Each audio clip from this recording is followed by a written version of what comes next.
welcome to the June 15th meeting of the County Rotary Club. It's great to see everybody here, and if you would, out of respect for our speakers, you please silence your cell phone. I'm going to ask Catherine to come up and do the invocation. Good afternoon, everyone. There's so much going on in the world today. I'm moved to share these words with you this afternoon. So please pray with me. Heavenly Father, thank you for safely gathering us again today. As Rotarians, we pray for peace, both within ourselves and in the world we continually strive to make better. In a world often marred by discord and division, we pray that you let Rotary be a beacon of harmony and understanding. May our actions promote peace, and may we be instrumental in building bridges of reconciliation and compassion. Bless our speaker today, and may she enlighten us that we see yet another way to help others in our community. We ask your blessing, the food that we share today, that it may nourish and strengthen us. In your heavenly name we pray these things. Amen. Thank you, Catherine. Appreciate that. Now we're going to do our national song.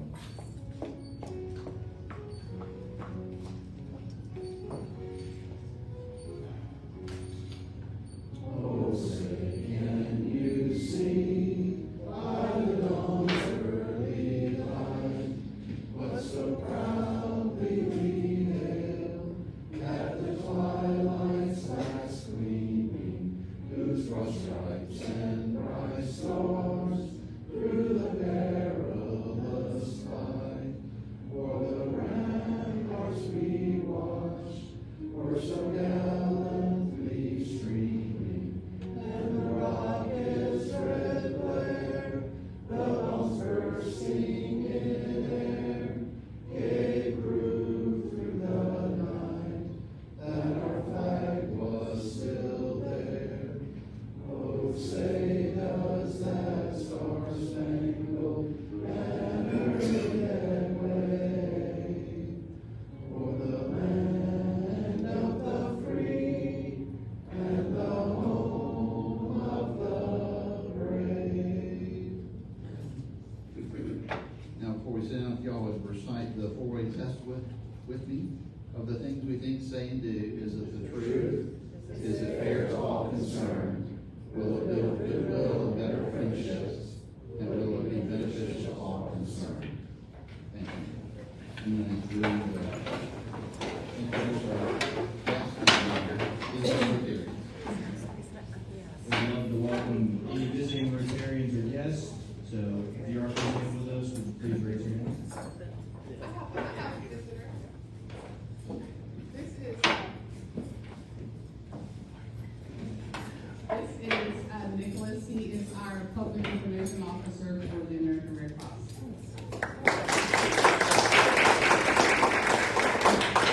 Any others? Thank you, William. Welcome to the meeting. Thank you. Appreciate you being here. And I hope everybody brings some guests and other folks in the coming weeks. Let's see. Now I'm going to ask Mike to come up and do Matthew.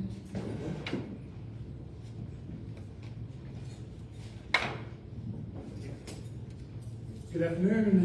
The only way I can get people's attention after I'm asking for money all the time is to give me a mic. So, thank you everybody for coming today. Remember the cart fund buckets.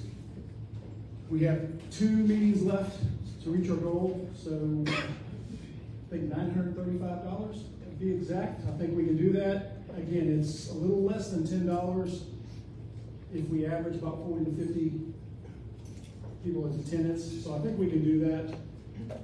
Latest news on Alzheimer's research, which that's what the cart fund buckets, sorry about that, are for. There's a supplement out there, it's NAD+. It's kind of been the hype on the market now. I actually take it for, supposed to help inflammation.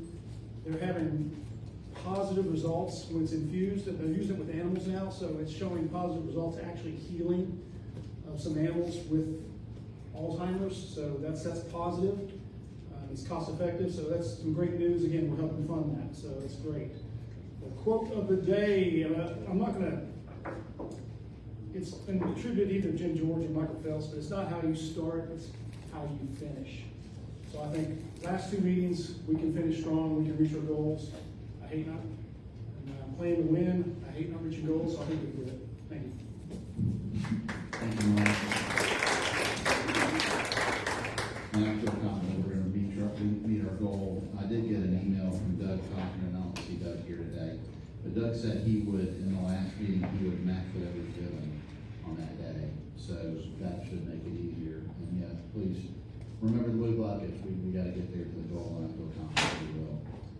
So, with that said, I'm gonna introduce, Rebecca Jordan and ask Rebecca to introduce her speaker.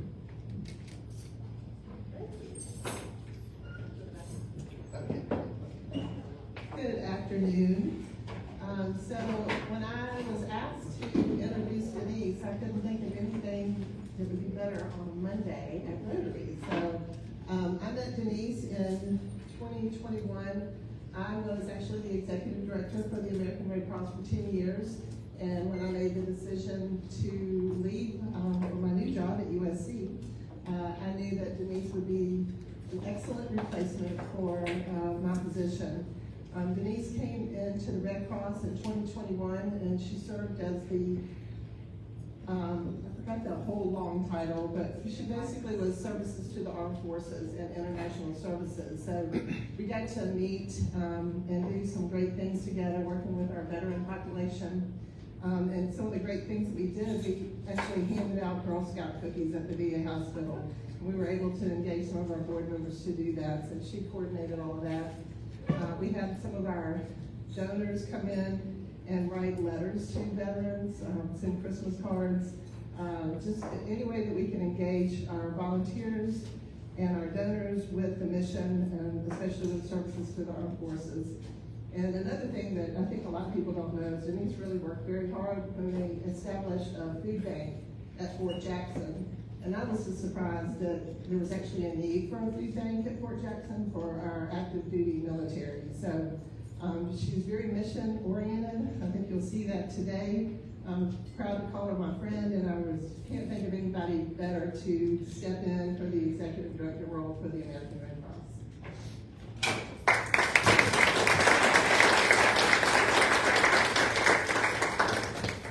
Thank you, everybody.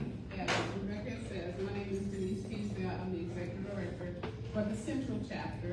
And I want to thank everyone for affording me this opportunity to speak. And anytime I'm afforded an opportunity to speak, I always reach back to what my mentor always tells me. If somebody gives you an opportunity to speak, make sure when you speak, he always says, think on the mini skirt method. And that's make it long enough to cover everything, but short enough to keep it interesting. With that being said, we're going to get started. This is the American Red Cross South Carolina Central Chapter.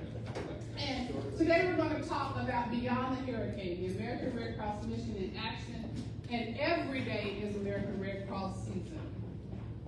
So I wanted to start out talking about hurricane season because a lot of people don't know that hurricane season has started. It started June 1st. So we are in the midst of hurricane season. And sometimes we think, okay, we're in South Carolina, hurricane season starts in June. We probably don't get a storm until September or October. But for South Carolina, a lot of the communities in our communities, they face flooding risks, where it may not be that the hurricane actually hits us, but there are a lot of times we go without power, we have flooding situations. So today I want to talk to you about a little bit about our hurricane season and how we prepare for hurricane season.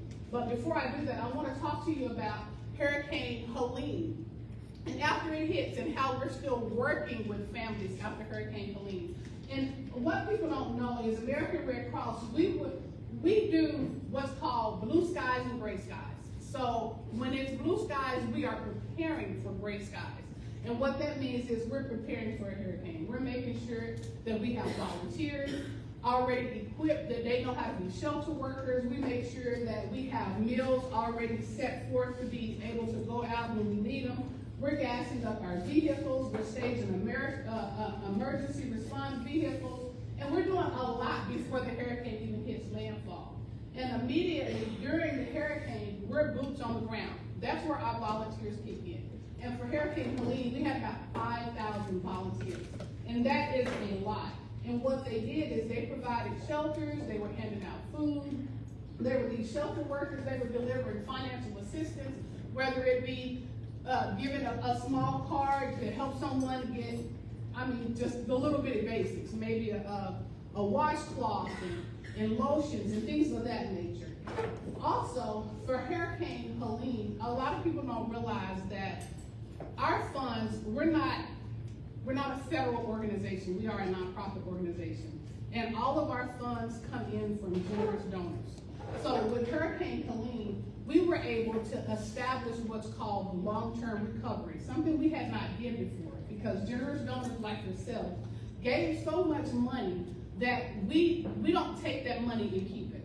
We have to put it back in the community. So right now we have what's called long-term recovery going on after Hurricane Helene. And these are some of the numbers that what we've done and how those 10 states that were impacted after Hurricane Helene, we've reached out and we've helped 473,000 people recover. We've distributed 10.9 million financial assistance back in the community. And when I say we're giving it back in the community, we're talking to homeowners that may have lost their home or they need to rehab their home. We're giving them funds. So the funds from our generous donors, we're able to put that back in the community.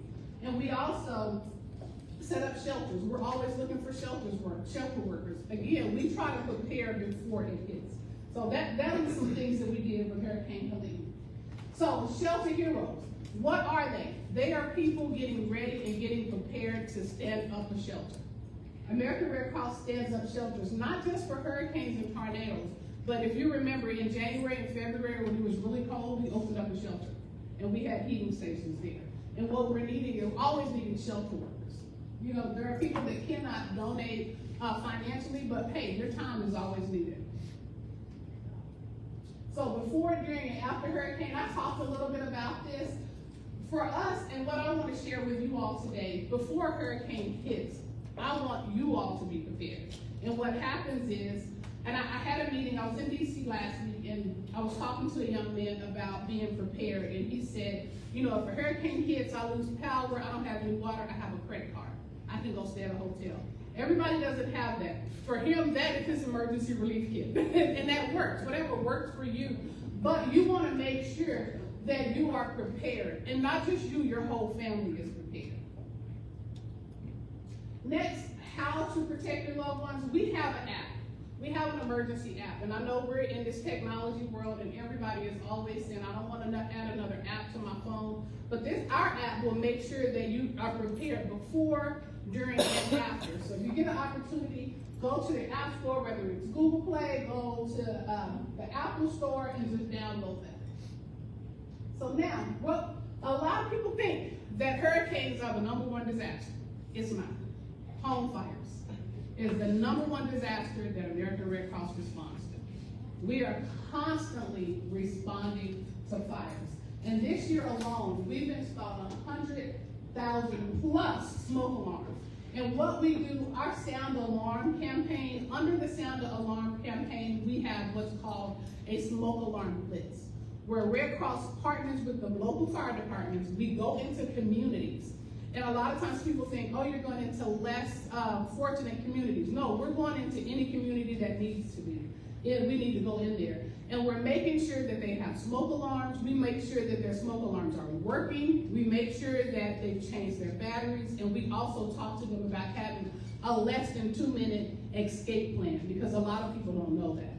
So this is something that, you know, again, these home fires is something that a lot of people don't prepare for. And just like I said, you should be able to escape your home in less than 2 minutes. You should have 2 ways out. Do your children know your escape plan? Where are they supposed to meet you if there is a home fire? So those are things that we want to share with you today. And what our disaster action team does is we make sure that, and I'll give you an example. We had an apartment fire earlier this year. We've had several. And American Red Cross also is there. There are times when we have to set up shelters. We give financial assistance for those that are eligible. And when I talked about the financial assistance, what we give them is a card where they can go buy that washcloth. Because if you've lost everything in your home, you want to make sure it feels good to have a toothbrush, you know. And we do show up. Our volunteers show up with what's called a comfort kit. It has a washcloth in it. It has toothpaste. It has a toothbrush. It has a pair of socks.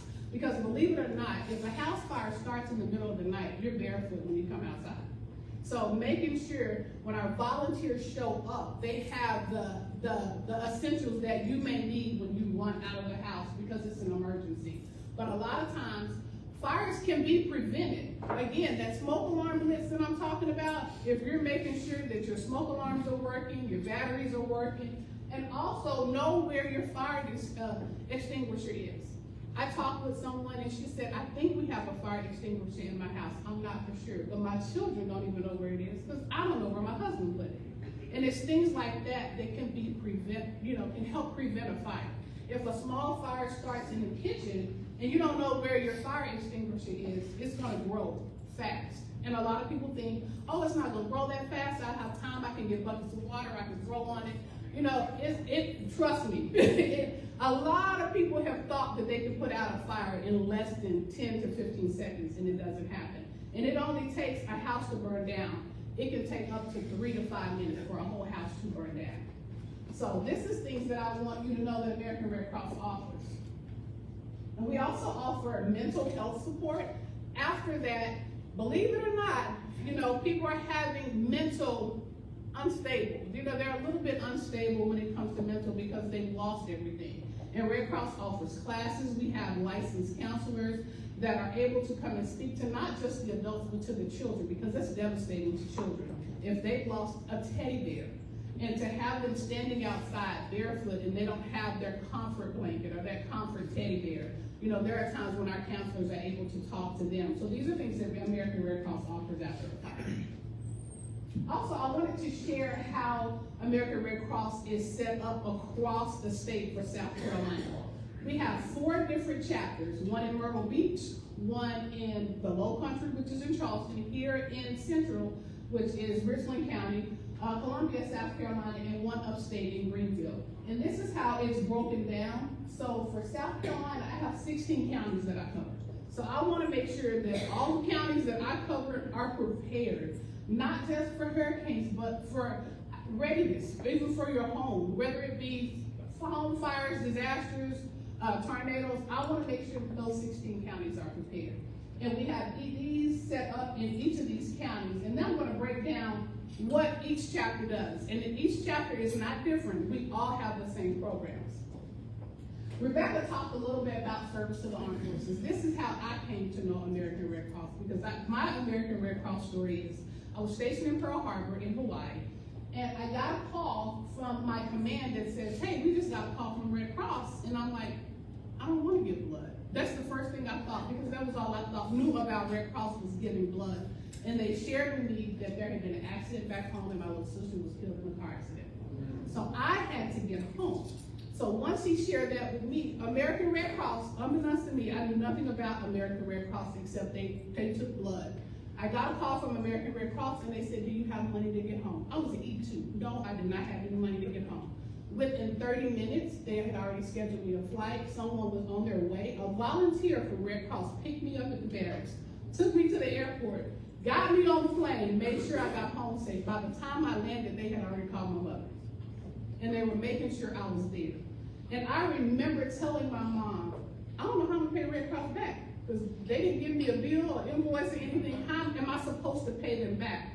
And that was more concerning to me, because again, I was an E2. Where am I gonna get the money to pay for this airline ticket that they sent me home? And then they called me, because they only paid for one way. When it was time for me to come back after 45 days, American Red Cross called me and said, do you have a way home? I said, no. I said, if I'm not able to get home, I'm gonna be AWOL. And they said, don't worry about it, we'll take care of it. And they got me back. And I remember, I love to write. I'm always journaling, and I wrote in my journal, I don't know how I'm gonna pay American Red Cross back, but I'm gonna do it one day. And I'm here now. So that's my Red Cross story. And like I said, I knew nothing about it, and now I look, when I was, like Rebecca shared, when I first came to American Red Cross, I was the Service to the Armed Forces and International Regional Director for the state of South Carolina. And I made it my business to go to MEPS before our military personnel, when they were sworn in, I was the first person they saw. And I said, if you ever have an emergency, make sure your mother knows to call Red Cross, because people don't know that. They think, oh, if my child is at boot camp, who am I supposed to call if there's an emergency? An emergency doesn't have to be a fatality. It could be that, you know, their husband had a baby, or something, you just need to be home. And people really believe that they can call, they can just pick up the phone. Now, this was in '97. I didn't even have a pager, so they couldn't even get in touch with me. And having a cell phone was not even on my radar at the time. So I wanted a beeper, and I remember leaving for Hawaii, and my mom's like, you don't need a beeper, we'll be able to call your command. I didn't even know where my command was, because when I left to go to Chicago, and then I got orders to Hawaii. So she knew what to do. So my goal is, when I was with Service to the Armed Forces, that line of service, I wanted to make sure that every service member's parents knew to call American Red Cross. Also, any type of emergency communication, if you have loved ones that are deployed or overseas, you can't call them directly. You can may get in touch with them now because technology has grown. However, in order for them to come home, there has to be an emergency communication on book. And that means their command has to show that somebody has called American Red Cross and requested that service member to be home. So those are things that a lot of people don't know American Red Cross do, but we are mandated. We're the only organization that's mandated to get those emergency communications to those service members. Also, we have international service. A lot of people don't know we do this. Restoring family links is something that I used to work at, trying to get loved ones back to their loved ones. I had a man that was in a war that was in 1940, something, I don't remember. He could not find his loved ones, so he came to American Red Cross. He came to American Red Cross and said, my last duty station was in Bangkok or somewhere like that. And he said, that was the last time I saw my sister. And it took us 3 years when we found his sister. That's something that American Red Cross does, and that's part of our international services, and people don't know that we do that.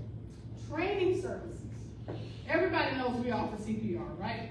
Everybody should know that we offer CPR, but we also offer babysitting. We offer a lifeguard. We have a dental tech program and a pharmacy tech program that is dedicated to our service members, dependents, and their spouses. This is free of charge.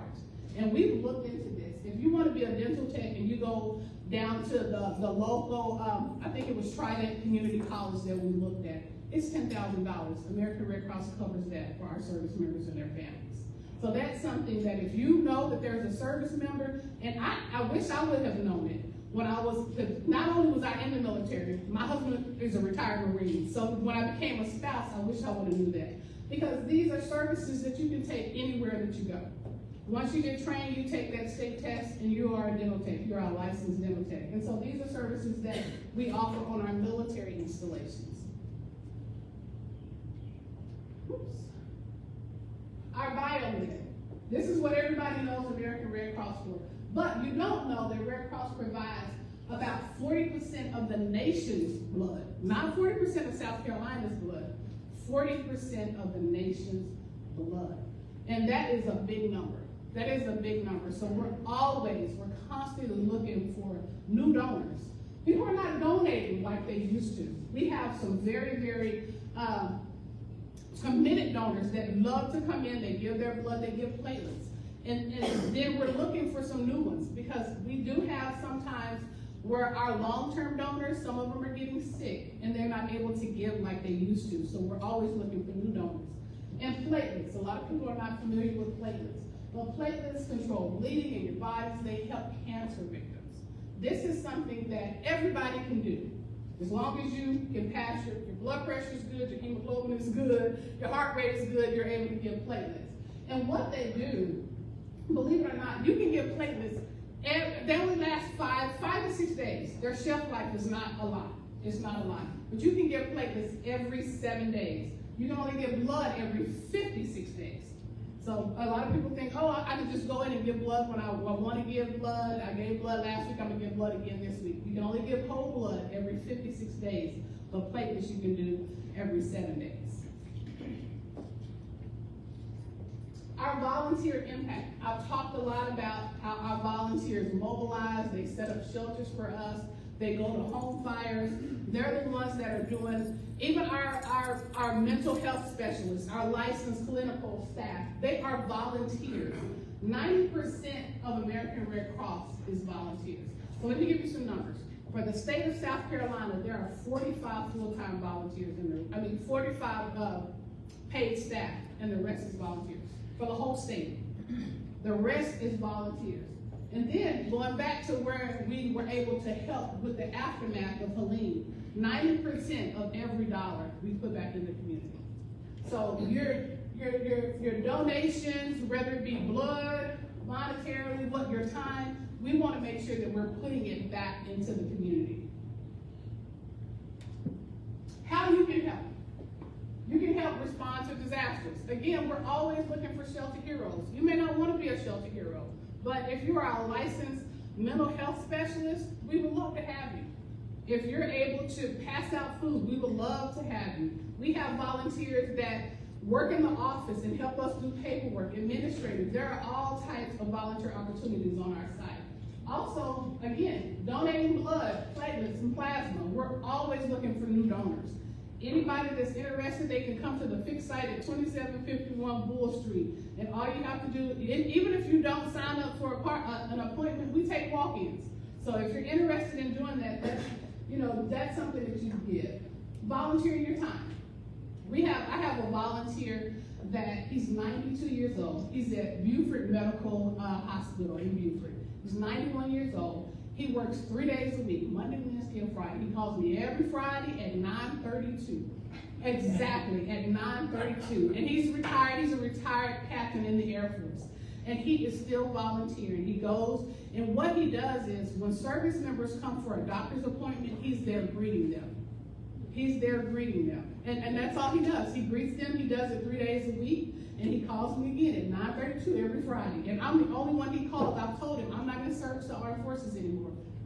That didn't make a difference. He still calls me at 9:32 every Friday. Make financial gifts. You can always give to Red Cross. Nothing is too small. I had a young lady walk into the building and she gave blood and she said, I really want to give something monetarily. And she said, but I don't have much. She put $1 in the envelope. I wrote her a thank you note just like she gave me $100.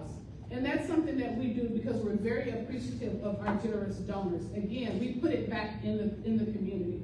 And that's something she was proud of because she said, not only do I give blood here, I want to be a financial donor because I know that you guys are good stewards of our money. And that's something that we don't mind sharing our numbers with people.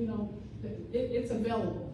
If any time that you're in, if you want to know where your money goes, just like if you want to know where your blood goes, did you know that you can follow your blood to the hospital with an app, with a Red Cross app? With a Red Cross app, if you gave blood today, you will get a text when your blood hits the hospital door. And a lot of people don't know that. And that's something that you're able to give, and that way you want to make sure, okay, now my blood, especially here in South Carolina, we let you know when your blood hits the hospital door. Prevent home fires. We're always looking for disaster action team workers. There are a lot of fires happening, and we are wearing out some of our faithful volunteers. We're always looking for disaster action team workers, and I know you're probably thinking, I'm not experienced, I'm not a fireman, I'm not this, I'm not that. But if you have lost everything in a fire, and somebody shows up with a Red Cross bag and a Red Cross blanket, and it has socks and toothpaste in it, and they're saying, do you need a place to stay tonight? And you say yes, and they give you a card for one of our partnering hotels, and it's free of charge. You're going to love that volunteer. You're going to love that volunteer because you're to the point where you've lost everything. And just to be able to have a comfort kit that has a pair of socks in it, especially if you're there. Learn life-saving skills. We give out life-saving awards awards, and those are also signed by the president. We don't give them out lightly. There has to be a story behind it. It's sent to the president and it's signed off by the president. If you are a certified CPR specialist and you end up saving a life, present the story to us. Nicholas is our PIO person, and usually he's the one that gets those. Somebody to say, hey, this person saved a life. We get those certificates signed by the White House, and then we're able to do a whole life-saving presentation. So those are other ways that you can get it. Learning CPR. Support military families. Our active duty, our veteran families, they are always needing someone. We also offer what's called, we have different classes for our children. Again, my husband did 24 years in the Marine Corps. And as you know, as you can tell, service to the armed forces is very close to my heart. When my little boy, I remember when my husband left and went to Japan, my son kept saying, well, when is daddy coming home? When is daddy coming home? And I kept trying to explain, daddy, and he wasn't even in war, he was just deployed to Japan. But trying to explain that to somebody young, I would have loved to have known that American Red Cross offered classes to our children to cope with the deployments of their parents. So there are a lot of classes that American Red Cross offers for our service members. And these are licensed, trained facilitators. We're not just putting you in front of somebody saying, hey, I've been in the military, I know, suck it up, you can do it. That's not what we're saying. But believe it or not, in the military, that's what they tell us, suck it up, you can do it. So even as a military spouse, I went several times saying, well, I need this, and I'm on my own, and my husband is gone. They were like, okay, you knew what you signed up for. That's what I got. You knew what you signed up for. But Red Cross is there to help with those family needs. And become an advocate. I'm always hunting for board members. I'm always looking for board members, people that own businesses, people that have a lot of network in the community. I'm always looking for those board members to be ambassadors for American Red Cross, to tell our story. And there are a lot of people, a lot of you, there may be one of you in the audience that has a Red Cross story. It carries weight. It really does. It carries weight because a lot of people are familiar with Red Cross, but hearing it on a personal level, it just hits different, as the young people say. It hits different. So with that being said, every volunteer, every donor, every action, every day, these are things that we are always looking for. And then I think that is it that I have. That is it. I told you I was going to keep it long enough to keep it interesting, and long enough to cover everything and short enough to keep it interesting. And I think I can take some questions. Yeah. Any questions? Okay. Oh, yeah. What you do is really great, and we can't appreciate you too much. But when people come to you and ask for money, how do you vet them to make sure that their need is legitimate? So, depending on the circumstances, because American Red Cross is one of those nonprofit organizations that we don't discriminate against any culture, any color, anything. There are criteria. It's not just we're going to hand you. It has to be shown that you've had a disaster. Say, for instance, for a home fire, if I'm standing in front of your home and it's already gone, I know. And the thing is, a lot of times people think, well, American Red Cross is only going to give to those low-income families in that low-income community if somebody lost their house in that area. That's not American Red Cross. I mean, you can live in $1 million home and all your money was in that home. You still may need it, but there are criteria. So we do go through a full criteria before we pass out cards. I'm one of your previous board members for the blood, and that's how I got to know Rebecca. And Lanier was on the blood board with me too. I don't see him in the crowd. What I learned, I was on the board, I've got a couple points I want to make here. I was on the board because I could not give blood. I lived in the United Kingdom too long during that cow. I heard that's now no longer a prohibition, so now I can give blood. You sure can. As long as I make 110 pounds, right? Yes. Okay. So I'll try to give blood now. But when I was on the board, I learned a lot about the need for blood and from a couple aspects. One, the summertime is a tremendous time for the Red Cross because you have car accidents and all the things, but yet the college students aren't here giving blood, and their blood drives aren't as efficient as they usually are throughout the year. So the time to give is the summertime. Right. A lot. Right. In preparation for everything. Also, the Red Cross makes money on their blood donations. I also used to be on the Blood Connection Board prior to the Red Cross here. and they're just blood. They don't do the emergency preparation that the Red Cross does. So the Red Cross really depends on our donations and also our donations of blood to make the funds to be able to do all that you just talked about, which is fantastic. So I just wanted to use my center of influence that you just talked about. I used to be on your board, I knew a lot about that. But if you want to, you can reiterate about the importance of summertime blood donations, because I learned on the board that was really important. And that's true, you sound like you're ready to come back to the board. I'm not ready. But it's true, a lot of people are on vacation, blood drives, we're still scheduling blood drives, but people are not signing up because they're on vacation. Like you said, we do get a lot of college students that give from USC, but once USC is on break, we've lost all of those. And again, the ones that are going on vacation, they're not given every 56 days because they're like, hey, I'm on vacation, I took 2 months off, and then we missed that rotation. So yes, it's very, very important that those summer months are covered. And what people seem to think is, I had a young man that I was talking to, I tried to convince him to give blood, and I said, you never know when your loved one is gonna need blood. And he shared with me, oh, if my mom or dad ever needs blood, I'll give blood then. No, blood has to be readily on the shelves. Blood has to be processed. You can't stick your arm out and then take blood out of you and put it into your mom. That's not how it works.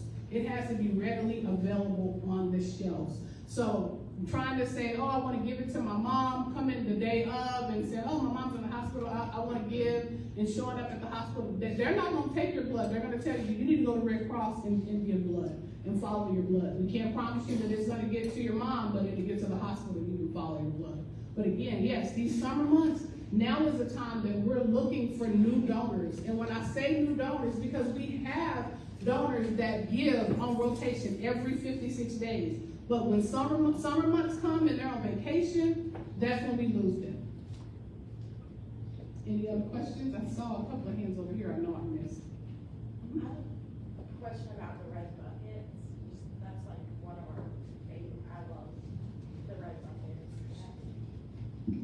At Christmas time, when we go out there and ring the bell. Yeah, that's Salvation Army. Yeah, I'm looking like red bucket. Yeah, that's not it.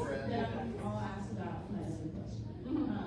Because I found out my neighbor's husband passed away and her son was on a tanker in the Pacific Ocean, and they helicoptered him home to be. I had no idea that y'all did that, but I also I remember doing with all the apps and stuff, like you can track your blood to the hospital. Yes, you can. So should I download the app? Yes. Again, we have apps for everything. We have blood donation apps. We have a Service to the Armed Forces app, which is Hero Care. We have an emergency hurricane app. So we have a preparedness app. We have one for home fire. So there is a lot of apps that American Red Cross offers because our goal is to get you prepared. We don't want you to try to get ready when the storm hits. You have to already be ready. And again, that goes back to even our blood. You know, if your loved one is sick, if you're on rotation every 56 days giving your blood, you're already ahead of the game. But trying to come and give blood once your loved one is hospitalized, you know, again, if you be ready and you're already ready, you don't have to get ready. I always say that if you stay ready, you don't have to get ready.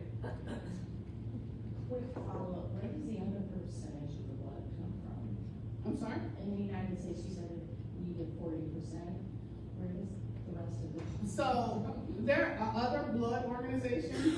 He mentioned one, Blood Connection. However, like he mentioned, Blood Connection will only take your blood. You have a fire and you need help, Blood Connection ain't coming. So that's why Red Cross, our goal is to encompass everything. We want to be that organization where you come for everything. And I know we have some people that love to give to Blood Connection because they offer a lot of monetary gifts. And I'm not down in them. You know, where you give blood is where you give blood. But again, at the end of the day, you may get a gift card for $75.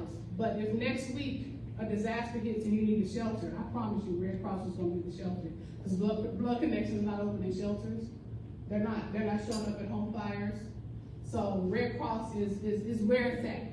And again, every day is Red Cross season. So any last questions? I did get my $15 e-card in the last week, so there is something. And we do give a little bit, you know, some people look and say $15 is not a lot.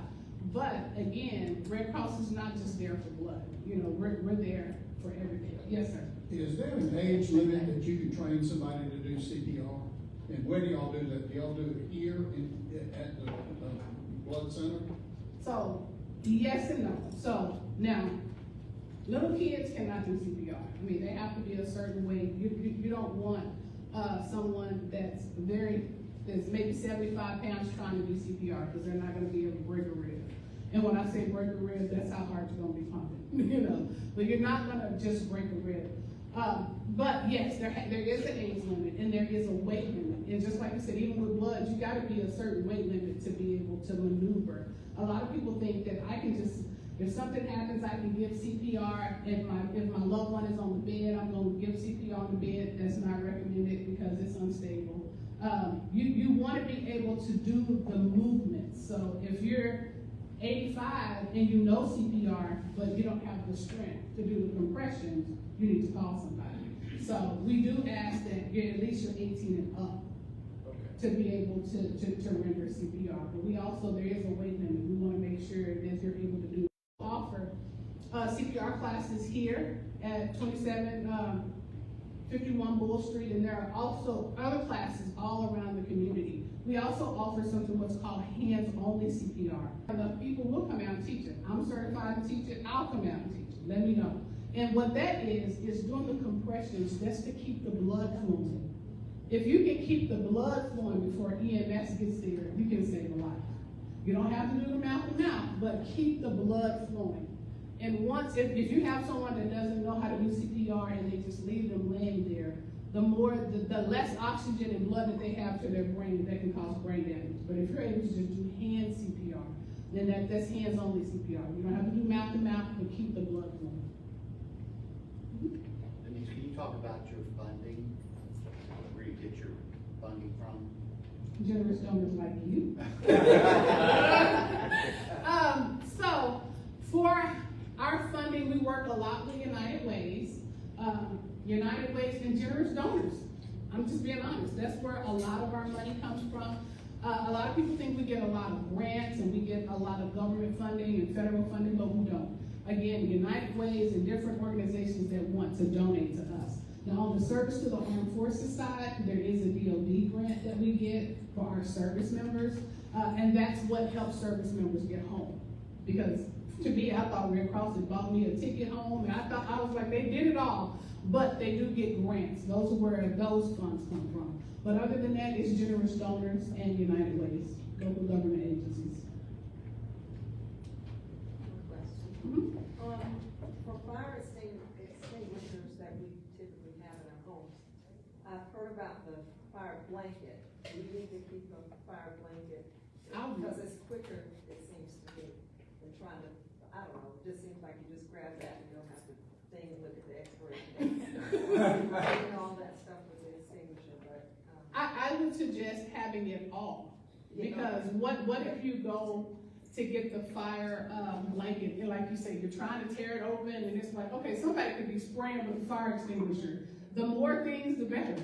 The more things you have, the better. Because you may, if you haven't tested your fire extinguisher, it may not work. And then now you can pull that blanket out, you know. So you want to make sure that you have multiple areas of safety available and afforded in your home. Because if you tell your child to go run and get the blanket, they can't open it. On every floor. Yeah, you want to make sure it's on every floor, and again, you want to make sure that you have escape routes, and you want to be able to get out of the home in less than 2 minutes. Okay? Don't put water on the grease fire. No, you don't put water on a grease fire. But those are things that people live and learn. Yeah. They live and learn, and they throw water, and they're like, it's not going out, it's getting bigger, you know, it's getting bigger. So again, those are things that Red Cross can help you with our preparedness app. Again, check out that app. It gives you a lot of information on how to be prepared. I was in the apartment management business for years, and we finally got where we mounted all the fire extinguishers sort of on the edge of the kitchen.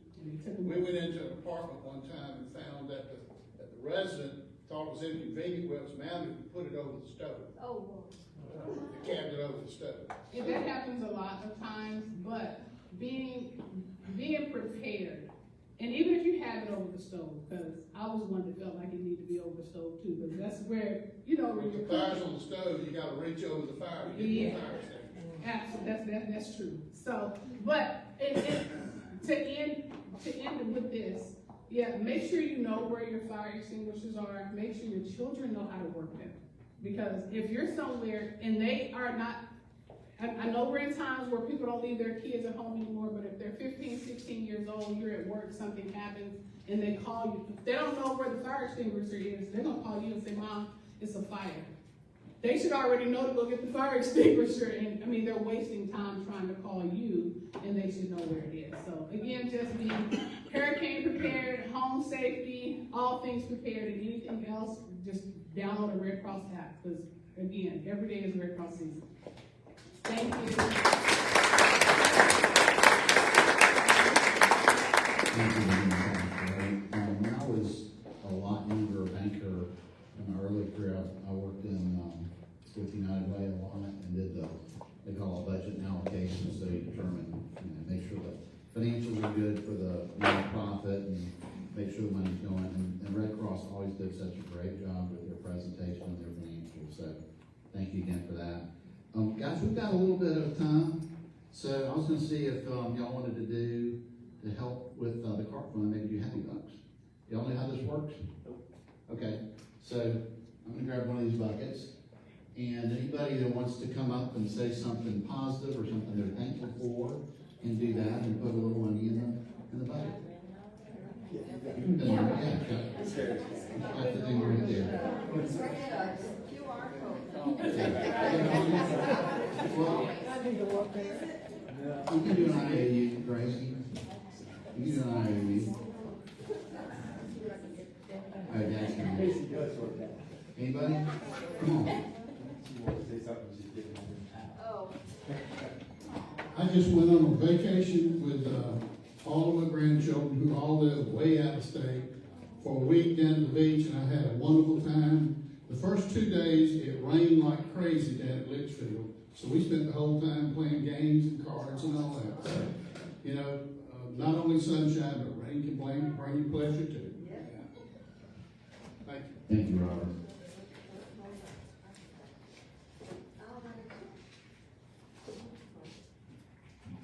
Hi, everybody. I'm just grateful for you all.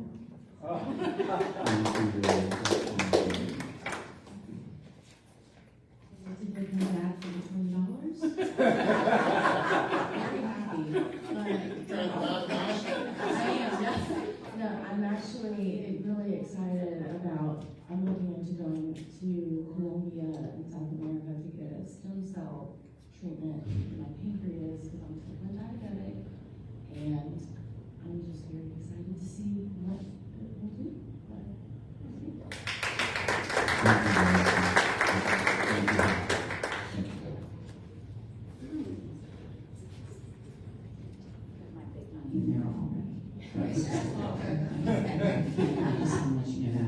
I'm thankful. I've been on vacation too.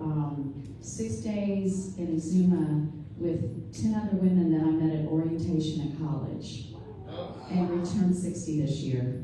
And there were 11 of us in one house, and it was just incredible. Full of love today.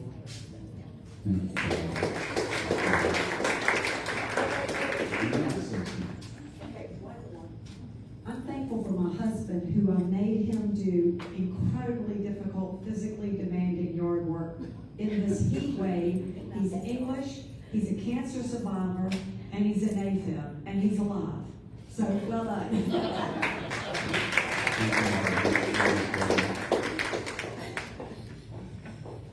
I'm grateful that I had paper in my purse. I could write a check and there's $100.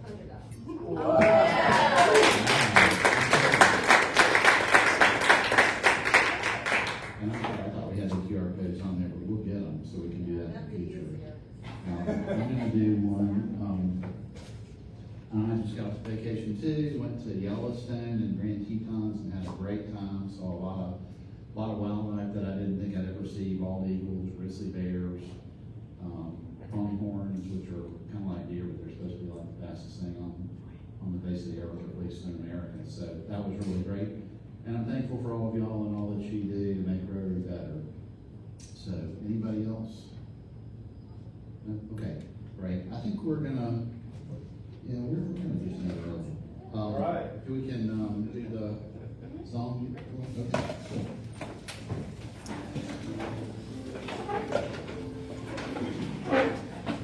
Oh, beautiful for spacious skies,